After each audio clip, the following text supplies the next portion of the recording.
Lord, I need your guidance today. Panginoon, maraming salamat sa araw na ito. Maraming salamat at lagi kitang kasama. Kaya nagiging safe ang lahat. Kaya nagiging magaan ang lahat. Patuloy niyo po akong samahan sa araw na ito. Panginoon, kailangan ko po ng inyong biyaya ngayon. Kailangan ko po ng blessings niyo sa araw na ito.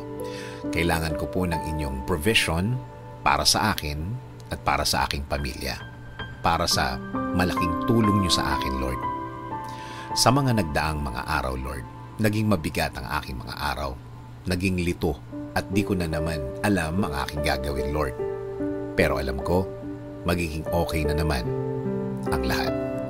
Alam ko, Panginoon, kahit na ano pa ang pinagdadaanan ko, kapag kasama ko kayo, lagi kong makikita at mararating ang inyong plano sa akin. Ang mga gusto niyong gawin sa aking buhay na makakabuti sa akin. Kaya ngayon, Lord, dasal ko po na pagaanin niyo na po ang aking sitwasyon ngayon. Bigyan niyo po ako ng wisdom para mas maintindihan ko po ang aking pinagdadaanan ngayon.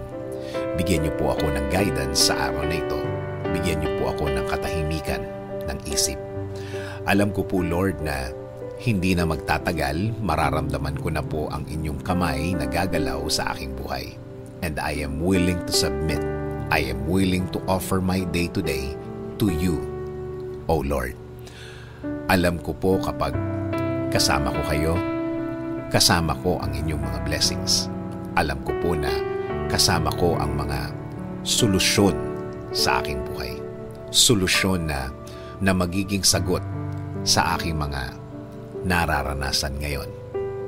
Kaya Lord, patuloy niyo pong pasukin ang aking buhay. Patuloy niyo po itong lagyan ng katahimikan. Gawin niyo po sa aking buhay ang magandang plano ninyo. Alam ko po na kapag ang plano ninyo ang mangyayari sa aking buhay, ito ay magiging tama. Ito ay magiging tahimik. Lord, itinataas ko din po ang aking bayan. Patuloy niyo pong i-guide ang aming bansa. Patuloy niyo pong i-bless ang mga namumuno sa aming gobyerno. Make them safe and make them wiser every day. Salamat, salamat Panginoon sa inyong biyaya sa araw-araw. In Jesus' name we pray. Amen.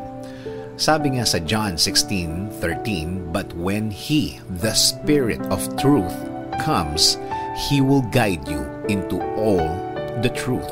He will not speak on His own. He will speak only what He hears, and He will tell you what is yet to come."